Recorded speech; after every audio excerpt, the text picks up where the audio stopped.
Okay. You finally got the school to test her for an IEP. They pressured you into only signing for psychological testing. Now, I know it happens, but just understand that I hate it when people say that I was pressured to do something. I understand that different strokes, different folks, and everybody has a different personality. I totally get that, but just understand that under these laws, you know, if you don't take away anything but this from all of my videos, is that you're supported out there. Okay, these laws. First of all, the IDEA 504 are civil rights acts. Okay, they're there intended to protect your child. It doesn't mean that the school is necessarily going to be competent, understanding, compassionate, empathetic, or even anything but ignorant. All right, with regards to the application or understanding. So if you understand it going in, then you sort of understand that it really doesn't matter what you do. They can press you all day long.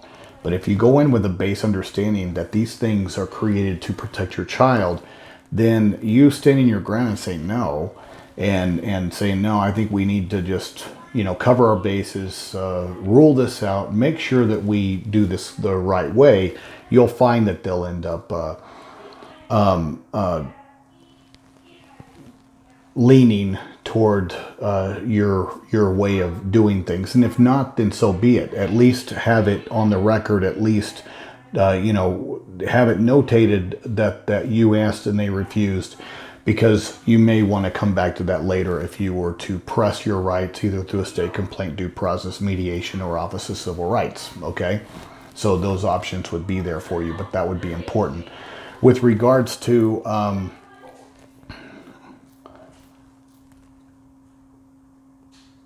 but the psychological testing should have been enough to a degree. But the one component that I know is going to be there in every state that I am aware of, they're going to have minimal components that a child would need to reach in order to have them qualify for an IEP. Now, if it's going to be under the area of, let's say, other health impairment or emotional disability or emotional disturbance, then those are going to require rating scales filled out by staff and by you. And I'm talking about adaptive behavior rating scales.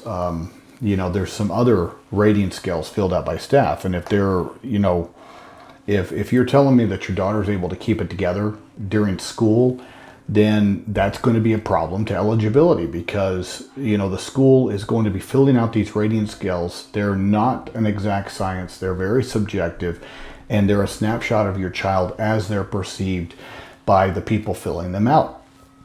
Now, at the same time, it's very unfair, in my viewpoint, because these rating scales, being that they're imperfect and subjective, are filled out by the staff that's supposed to know your child the longest. Now, it's inherently unfair when you have a child that is, let's say, elementary school age, going through the eligibility process, as opposed to a child in middle school or high school.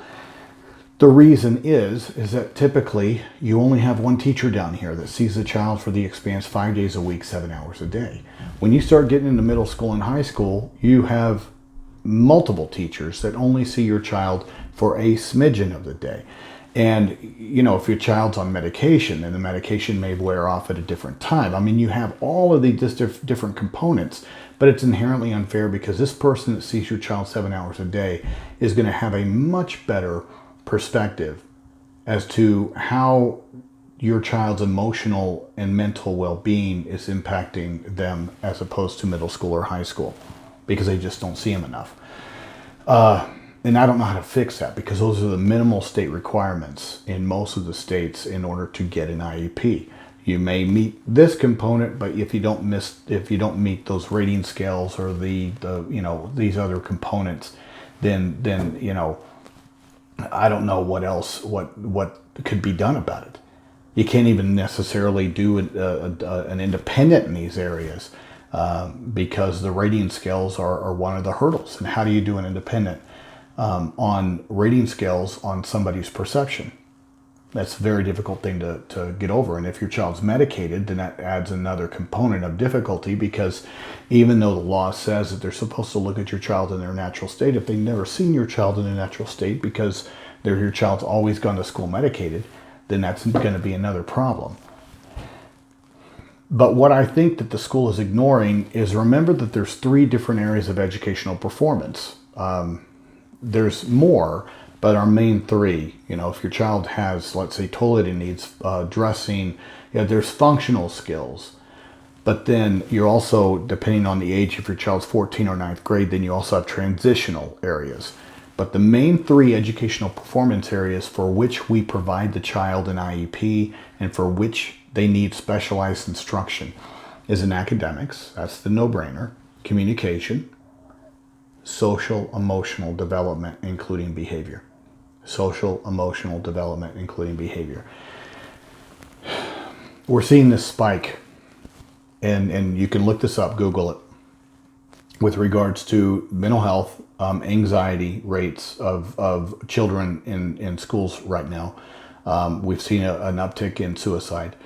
All of these things, we're not serving our kids properly inside of the schools. And quite frankly, I think that they are a main contributing factor to why we're seeing an increase in anxiety and suicide and mental health issues, is not necessarily the family unit. Who sees the child the majority of the day? Who has a child the majority of the day and the majority of the school year? It's going to be the public school or the school in general.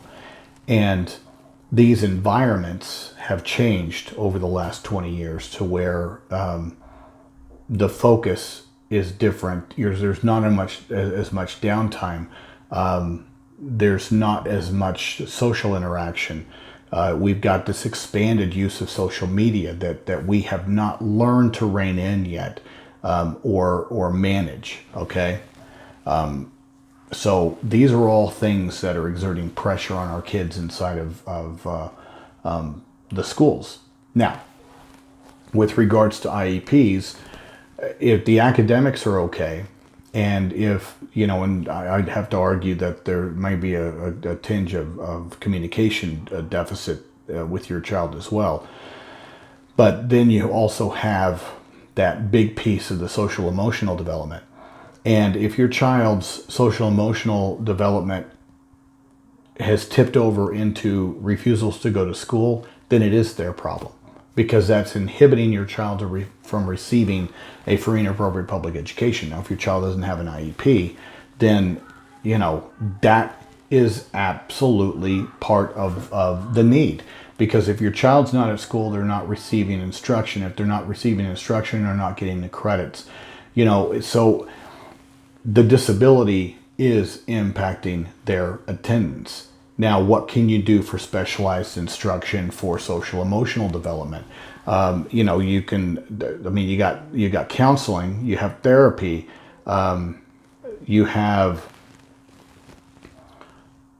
you have self-monitoring, regulation, self-regulation. All of those things are things that need to be taught with some of our kids. Social interactions, if that's part of it, that's something that a speech language pathologist can help with regards to social communication and social interaction, along with a resource teacher or a counselor or a mental health counselor, to sit there and create these opportunities for social interaction, depending on what the root cause of the anxiety or mood disorder is. But I have had client after client after client where school attendance, where my inability to get my client to school is an issue, and it is a service. I've had a school system have to send an aide to the house to assist the parent after being trained by a behavior analyst on helping get my client clothed, because the parent couldn't do it. She did not want to go to school. So the minute the parent would put pants on her, she'd take her shirt off. Put shirt on her, she'd take her pants off. And because that was her way of saying, I'm not going to school. So we had to get the right people in there to work through those issues. I had another client in I'm not going to say where, but by the time mom brought him to school, he was naked in the back seat. And he just would not get out of the car, and he knew that that was going to be the mechanism of not. And their genius, the school's genius plan, until I got involved, was to just have mom sit there, until he became okay with coming into school. I mean, she'd sit there for hours, and he was never okay with it. So we had to bring in an outside professional that had an expertise in dealing with these kind of refusals to work him through these issues, and to where, I mean, it took baby steps to get him in there. But that was specialized instruction. It's not an accommodation, because an accommodation is just sort of like, well, we're going to let you not go.